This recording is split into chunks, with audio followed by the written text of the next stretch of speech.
Olá a todos, tudo bem? Bom, aqui é o Lucas. Estou iniciando este canal. Dando vários inícios, vamos fazer várias tentativas aqui do que pode acontecer. Acabei de ler um livro que eu já tô cheio de coisa na cabeça. Eu falei, não, preciso falar alguma coisa a respeito, porque minha Nossa Senhora, eu não posso passar esse desgraçamento mental sozinho, né? Estou falando de Blackout, de Marcelo Rubens Paiva, um livro curtinho. Deixa me ver aqui, mas menos de 200 páginas, exatamente 198 páginas. Essa daqui é da editora Brasiliense, foi publicado em 1900 e deixa me ver, não tô achando aqui. Primeira edição 1986, ou seja, anos 80. Final dos anos 80, digamos assim, né? 86, mas enfim. Esse livro, o que vai acontecer nele? É, basicamente conta a história de três amigos que são o Rindo, não é de Rindô, de rir, é Rindu, Martina e Mário. Eles são três amigos que decidem fazer uma viagem para uma expedição para uma caverna, ficam presos lá dentro. Quando saem de lá, eles estão estranhando tudo, tá tudo meio diferente. Eles veem e as pessoas estão congeladas. Parece que tem tipo um plástico filme em cima delas. O isso filme tá todo mundo congelado. Só que, tipo, os animais, o planeta continua girando, tá tudo funcionando. São só os seres humanos mesmo. E eles vão constatar que a cidade inteira de São Paulo, que é onde se passa aqui na cidade de São Paulo, tá todo mundo parado. Chega um momento até na história que eles percebem que cidades da região também pararam e que ninguém aparece para ajudar eles, né? Significando que talvez o planeta inteiro todo mundo tenha congelado. E vai acompanhar essa história de vida deles, né?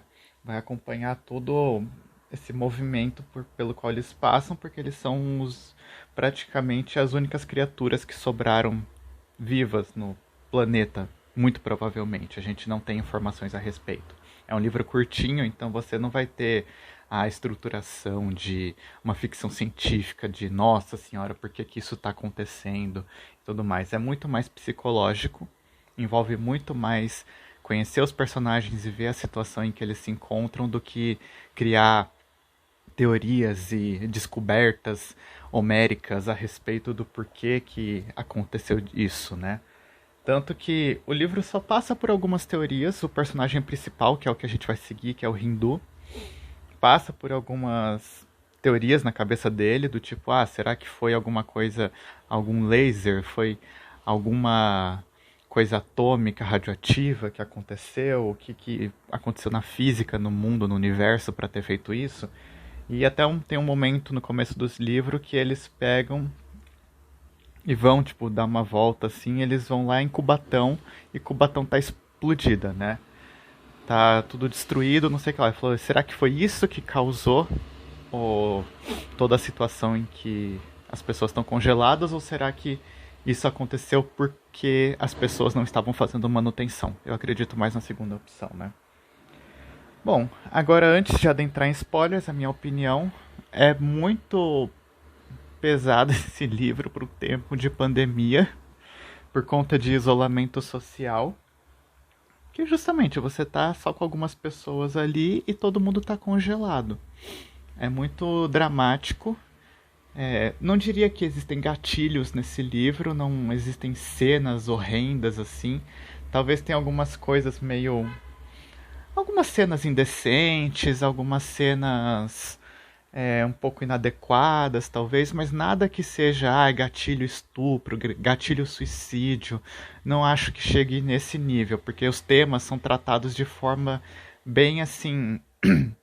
Não vou falar superficial, mas sem dar profundidade, sem muito detalhe, do tipo, aconteceu isso com tal pessoa, aquela coisa bem horrenda mesmo. Não chega a acontecer isso no livro. Mas o que pode ter aqui são questões psicológicas mesmo.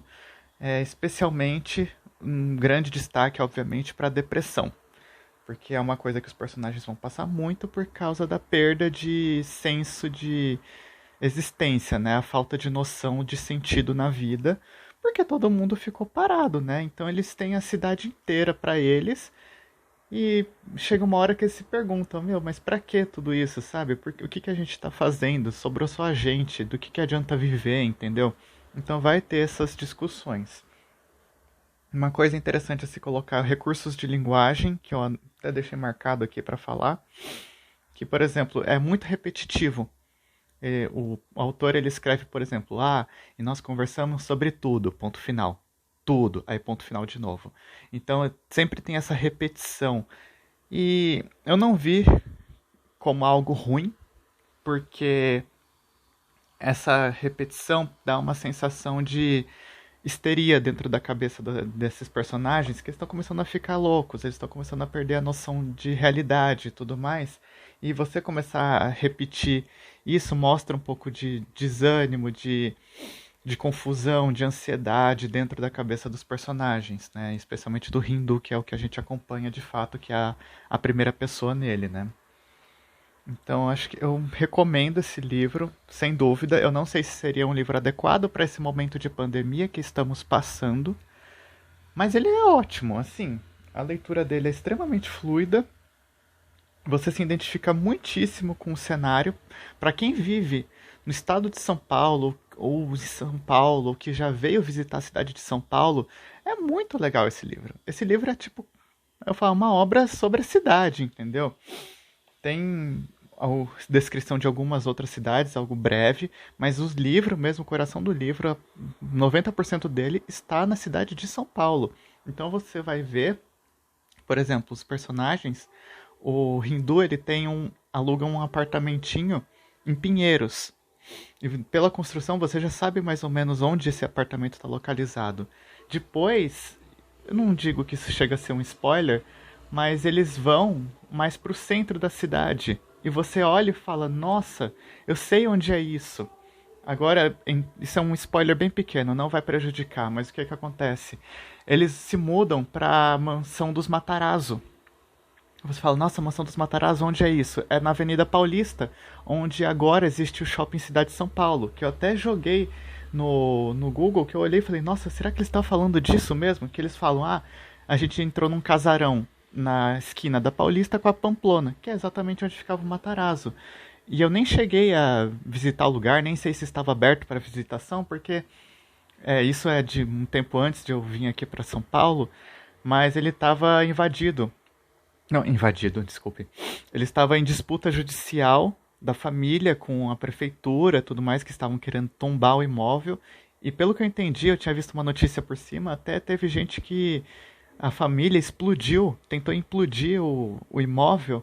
Ele ficou meio lá, depois a disputa judicial acabou e foi vendido o terreno ou foi feita algum tipo de troca, alguma coisa, não sei o que aconteceu em detalhes, mas hoje temos o Shopping Cidade SP, Cidade de São Paulo lá no lugar.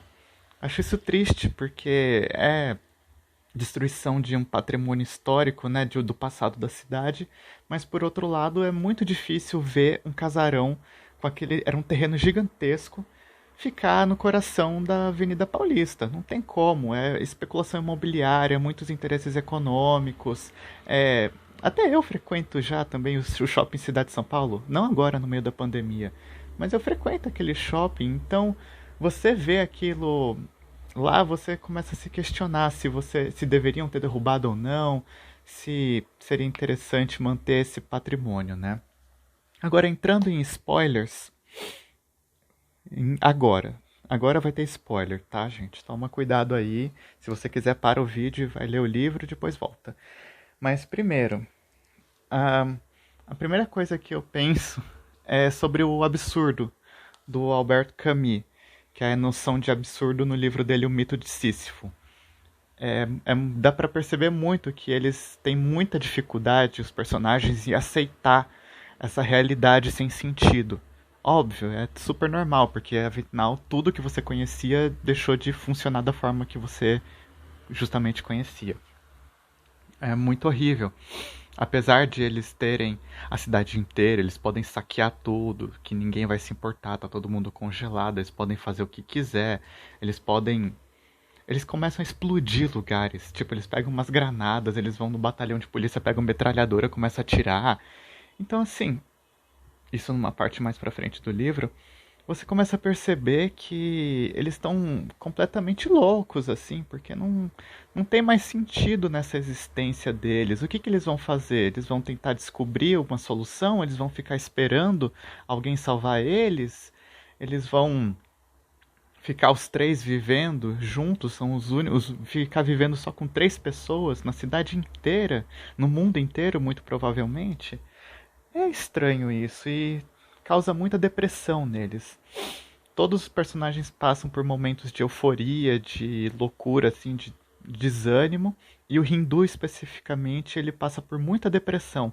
E você começa a perceber que mesmo nas memórias que ele conta flashbacks do passado dele com o Mario, você começa a perceber que ele já era muito distante da realidade antes mesmo de ter acontecido a essa, essa catástrofe, esse fenômeno no mundo.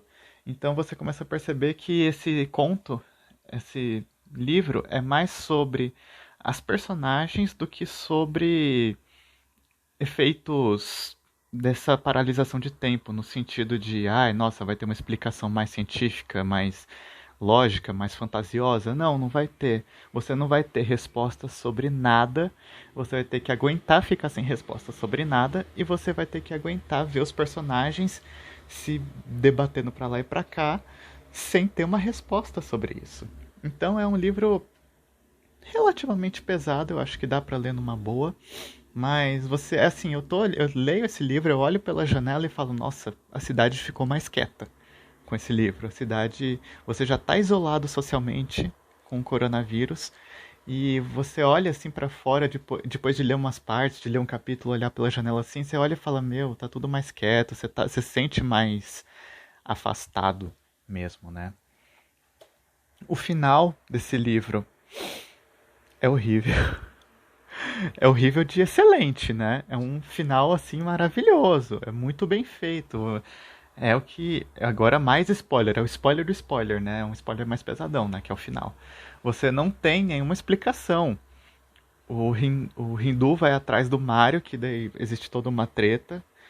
Eles vão, vai pro Rio de Janeiro, o Mario tá lá, ele vai pular de paraquedas, que eles tinham pulado anteriormente de paraquedas, e já estavam fazendo tudo quanto é loucura, né? Porque já estavam dirigindo um monte de carro bêbado, já estavam atirando pra tudo quanto é lado, jogando granada. O que é pular de paraquedas perto disso, né? Só que o Mario, eles meio que se reconciliam. O Mario pula, só que o paraquedas não abre. Nossa senhora, que desgraça. Por quê? Aparentemente, nada é muito explícito, apesar de um flashback lá mais comprido da infância deles, quando eles tinham 14 anos, existe tipo um romance entre o Mario e o Hindu. Uma coisa recalcada, muito escondida.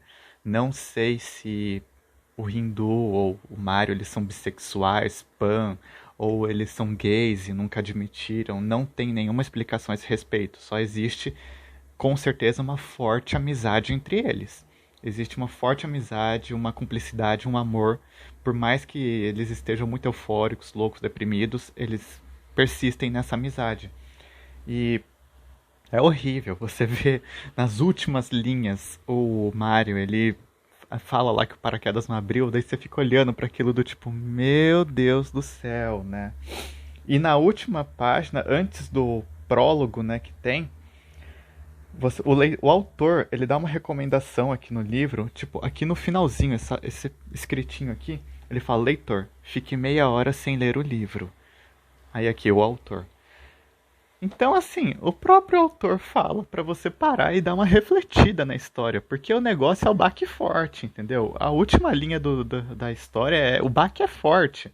E depois você vai ter um prólogo onde mostra o Hindu mais velho voltando pra São Paulo depois de viajar, sei lá, América Latina, Estados Unidos, tudo, cabelo comprido, barba, não sei o quê. E ele vai encontrar a Martina no casarão dos Matarazzo com um filho. E o filho, ele olha pro filho e fala, meu, é a cara do Mario. Olha que, olha que tristeza, que desgraça, gente. E o mundo continua todo congelado, né? Não sabe o que vai acontecer. Talvez eles morram e o mundo vai continuar parado daquele jeito. É uma coisa desesperadora mesmo. Porque no começo você olha e fala, nossa, sem regras, nossa, vamos quebrar tudo, não sei o que, vamos roubar, ser feliz, não sei o que lá. Só que não é assim que vai ficar as coisas, né? Você vai chegar uma hora que vai sentir falta de como as coisas eram antes, né? E outra coisa, blackout não é um blackout que dá um blackout na. Tipo, o tempo parou. Na verdade, esse blackout, por acaso essa capa eu acho super interessante, que é um pôr do sol de ponta cabeça, né? Eu demorei pra perceber isso. Mas blackout é sobre. Como eu posso dizer? Sobre o momento em que eles estavam pensando que a energia ia acabar. Porque por muito tempo eles estavam lá meses, a energia estava funcionando. Só que era óbvio que uma hora a energia ia parar de funcionar e eles iam ter que dar um jeito. Só que assim, eles estavam querendo dar um jeito mesmo. É tipo muito desânimo, não faz nada sentido mais, pra que fazer isso? Então, Blackout é referente a esse momento da história, né? Que é no meio de todo esse drama. Ai, nossa senhora, esse livro é pesado. Eu vou passar uns dias pensando nesse livro. Gente, é isso. Se você passou nesse quase canal, porque eu ainda tô começando ele, eu falo, se inscreve porque a minha meta é 100, acho que é 100 inscritos para eu poder editar a thumb, o retangulinho do vídeo. Se eu conseguir editar isso, nossa, sucesso total pra mim. E depois a gente vê, eu tô mais aqui para compartilhar pensamentos. Eu fiz esse vídeo bem de forma amadora, porque eu sou muito procrastinador e eu tenho uma vontade de perfeccionismo grandíssima. Tenho vontade de editar vídeo, de pensar em intro, não sei o que lá. Conversei até com o terapeuta, a terapia que eu faço, ele falou, meu, antes feito do que bem feito, sabe? Antes você fazer alguma coisa do que ficar louco atrás dela. Então daí eu peguei e fiz, sabe? E não, acho que eu falei essa expressão errado, mas enfim. Muito obrigado e se inscrevam no canal, dá um like. Sininho, não sei, sininho talvez, se você quiser sininho, né? Não sei, eu não uso muito sininho também. Até mais.